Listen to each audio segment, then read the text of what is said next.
Notre secours est dans le nom du Seigneur qui a fait le ciel et la terre. Nous continuons notre histoire de drames, de complots, de guerres, de jalousie et d'amitié dans 1 Samuel chapitre 19. Je vous avais parlé du lien qui unissait Jonathan et David. Nous allons commencer par là avant de parler des amours de David.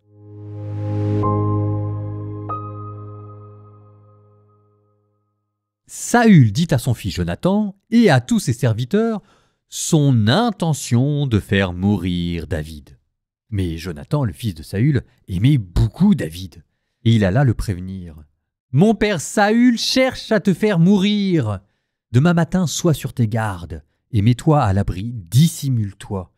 Moi, je sortirai et je me tiendrai à côté de mon père dans le champ où tu seras. Je parlerai de toi à mon père. Je verrai ce qu'il en est, et je te le ferai savoir. » Jonathan fit à son père l'éloge de David. Il dit « Que le roi ne commette pas de faute contre son serviteur David, car lui n'a commis aucune faute envers toi. Au contraire, ses exploits sont une très bonne chose pour toi. Il a risqué sa vie, il a frappé à mort Goliath le Philistin, et le Seigneur a donné une grande victoire à tout Israël. Tu l'as vu, et tu en as été heureux. Pourquoi donc commettre une faute contre la vie d'un innocent en faisant mourir David sans motif ?» Saül écouta Jonathan, et il fit ce serment. « Par le Seigneur vivant, il ne sera pas mis à mort. » Alors Jonathan appela David et lui répéta tout ce que le roi avait dit. Puis il le conduisit à Saül et David reprit sa place comme avant. La guerre avait repris. David partit combattre les Philistins. Il leur porta un coup très dur, et ils s'enfuirent devant lui. Un mauvais esprit envoyé par le Seigneur vint sur Saül, alors qu'il était assis dans sa maison. Il tenait sa lance à la main, et David jouait de son instrument. Saül chercha à clouer David au mur avec sa lance. Mais David esquiva le coup de Saül, qui ficha sa lance dans le mur. David prit la fuite et fut sauvé cette nuit-là. Saül envoya des émissaires à la maison de David pour le surveiller et le mettre à mort au matin. Mais Michal, la femme de David, l'avertit « Si tu ne te sauves pas cette nuit, demain tu seras mis à mort. » Et Michal fit descendre David par la fenêtre. Il partit, prit la fuite et fut sauvé.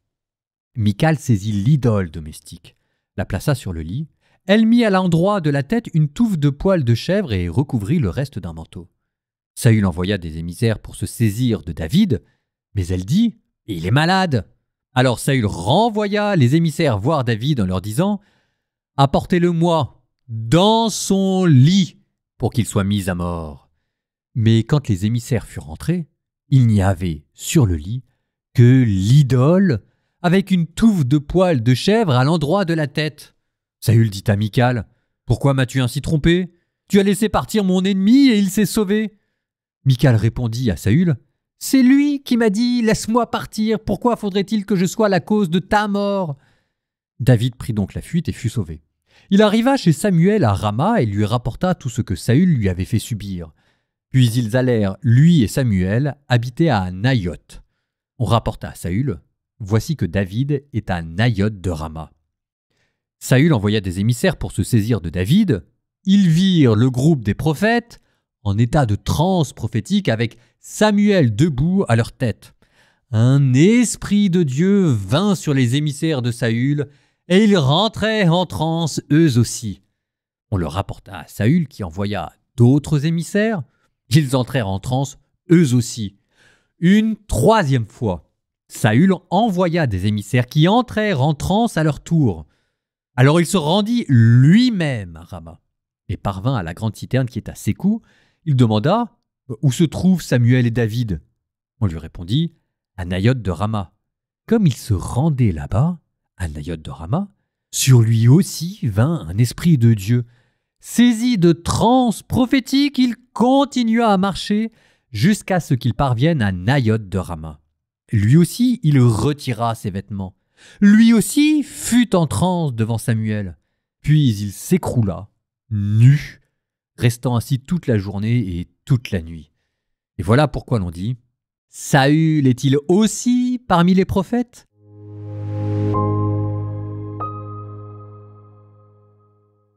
C'est pas la première fois que vous avez une tentative de meurtre contre David, mais celle-ci a un caractère de non-retour. La première fois, David avait pris des plantes pour clouer David contre le mur, mais on a le sentiment qu'il avait presque réussi à déguiser ça en accident, lui qui est pris par les esprits impurs. D'ailleurs, la preuve, c'est que David, manifestement, s'était pas inquiété outre mesure, il était resté dans la maison. Ensuite, vous avez une tentative plus sournoise de tuer David en manigançant cette histoire de dot, une centaine de Philistins à tuer pour pouvoir épouser sa fille. David ne pouvait pas refuser cette offre-là. Et maintenant, troisième tentative, mais cette fois-ci qui ressemble à un plan mûrement échafaudé, conscient, choisi, assumé. Et c'est cela ce qu'il explique devant Jonathan. Oui, un point de non-retour a été franchi. Admirez quand même le travail du rédacteur qui arrive à nouer ensemble 4 intrigues en même temps. Je veux dire, c'est pas dit que dans nos séries modernes, on arrive avec autant de brio à rendre compte d'une situation humaine aussi complexe.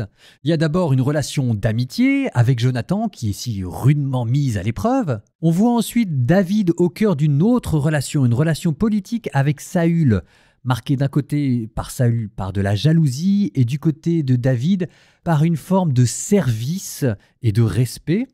Et troisième relation, David au cœur d'une relation amoureuse avec Michal. Et là, moi, Michal, elle me fait un peu de la peine, parce que généralement, elle a mauvaise presse, à cause d'un épisode qu'on entendra plus tard dans le 2e livre de Samuel avec l'Arche de l'Alliance. Mais en attendant, ici, vous la voyez quand même qui est prête à payer de sa personne pour sauver le mari qu'elle aime. Michal, c'est la seule femme dans la Bible dont on dit qu'elle aime son mari. C'est la seule. Et on ne peut pas dire que David lui exprime beaucoup d'affection. Au contraire, quand il parle d'elle, c'est surtout pour voir en elle la fille du roi qu'il va enfin épouser. Je suis un peu vache, mais vous regarderez bien le texte. Et puis ensuite, vous voyez une 4e relation, cette fois-ci de vassalité, entre David et Samuel. Il va voir le vieux prophète pour obtenir de lui l'aide. 4 relations différentes, et vous notez quand même ce que ça veut dire de l'intrigue, de la difficulté d'écriture, mais qui fonctionnent comme une sorte de projecteur. C'est autant de projecteurs qu'on met sur la figure de David pour montrer sa beauté, sa grandeur et son excellence, parce que on vous a montré que Jonathan aimait David, que Michal aimait David, que Samuel se mettait au service de David, et que même Saül qui déteste David, d'une certaine manière, c'est déjà une louange implicite faite à David. Saül, d'ailleurs, arrêtons-nous un instant sur lui, vous sentez comment sa psychologie est en train de se fissurer. On les avait déjà notées, ces premières fissures, mais là, elles éclatent au grand jour, avec cette espèce de folie qui vient le posséder, avec ces éclats qui viennent de nulle part, avec cette jalousie maladive, avec l'usage des idoles.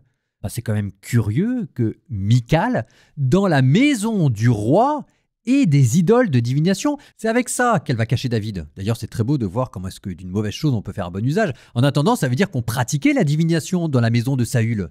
Et Saül aura beau jeu plus tard d'interdire la nécromancie et la divination, il fut le premier à la pratiquer. Et vous retrouvez ici ce que je vous disais sur Saül et la religion, un rapport magique et superstitieux. Et c'est précisément ce rapport défaillant à Dieu qui, d'après le texte biblique, est la cause des fissures psychologiques que vous observez en Saül, qui commence à ressembler de plus en plus à un possédé. Vous sentez que cet esprit mauvais qui vient en lui pour lui suggérer le meurtre, l'esprit homicide, mais c'est le diable. Et que s'il faille une certaine forme de musicothérapie qui, derrière elle, c'est la prière qui est désignée, parce que David, ce qu'il chante, ce sont des chants religieux. Si jamais il n'y a que ça qui peut chasser l'esprit impur, c'est que vous êtes à mots couverts dans une séance d'exorcisme. Et même à la fin du chapitre, quand vous avez cette scène improbable de Saül qui, cette fois-ci, ne se fait plus posséder par l'esprit impur, mais qui se fait posséder, parce que c'est toujours le même mécanisme psychologique de possession, qui se fait posséder par l'esprit du Seigneur et qui tombe au milieu des prophètes quasiment en transe. Je vous rappelle ce que dit saint Paul dans ses lettres. L'esprit des prophètes est soumis aux prophètes. C'est-à-dire que normalement, un prophète reste maître de lui-même, même quand Dieu l'inspire. Et là, vous avez en fait une psychologie à la dérive. Oui, vraiment, c'est une psychologie de possédé que vous êtes en train de voir éclore sous vos yeux. Et normalement, il devrait y avoir, en écoutant ce texte, en vous comme une sorte de frisson, de malaise, une sorte de stupeur devant la violence de ce qui est décrit. Vous êtes en train de voir sous vos yeux un personnage en train de s'effondrer, et la finesse psychologique du rédacteur du premier livre de Samuel vous permet de plonger dans tous les méandres de cette psychologie inversée. Au cœur de cet effondrement, la jalousie, la peur et la superstition. Cette fois-ci, si jamais je devais comparer cette série à une autre série Netflix, je dirais Breaking Bad. Nous terminons notre commentaire par un psaume. Psaume 71. Dieu, donne au roi tes pouvoirs, à ce fils de roi ta justice, qu'il gouverne ton peuple avec justice, qu'il fasse droit aux malheureux. Montagne, portez au peuple la paix, collines, portez-lui la justice. Qu'il fasse droit aux malheureux de son peuple, qu'il sauve les pauvres gens, qu'il écrase l'oppresseur, qu'il dure sous le soleil et la lune, de génération en génération, qu'il descende comme la pluie sur les regains, une pluie qui pénètre la terre. En ce jour-là fleurira la justice, grande paix jusqu'à la fin des lunes, qu'il domine de la mer à la mer et du fleuve jusqu'au bout de la terre. Des peuplades s'inclineront devant lui, ses ennemis lâcheront la poussière. Les rois de Tarsis et des îles apporteront des présents. Les rois de Saba et de Séba feront leur offrande. Tous les rois se prosterneront devant lui, tous les pays le serviront. Il délivrera le pauvre qui appelle et le malheureux sans recours. Il aura souci du faible et du pauvre dont il sauve la vie. Il les rachète à l'oppression, à la violence. Leur sang est d'un grand prix à ses yeux. Qu'il vive, on lui donnera l'or de Saba. On priera sans relâche pour lui, tous les jours on le bénira. Que la terre jusqu'au sommet des montagnes soit un champ de blé, et ses épis onduleront comme la forêt du Liban. Que la ville devienne florissante comme l'herbe sur la terre, que son nom dure toujours, sous le soleil que subsiste son nom. En lui que soient bénies toutes les familles de la terre, que tous les pays le disent bienheureux. Béni soit le Seigneur, le Dieu d'Israël, lui seul fait des merveilles. Béni soit à jamais son nom glorieux, toute la terre soit remplie de sa gloire. Amen. Amen.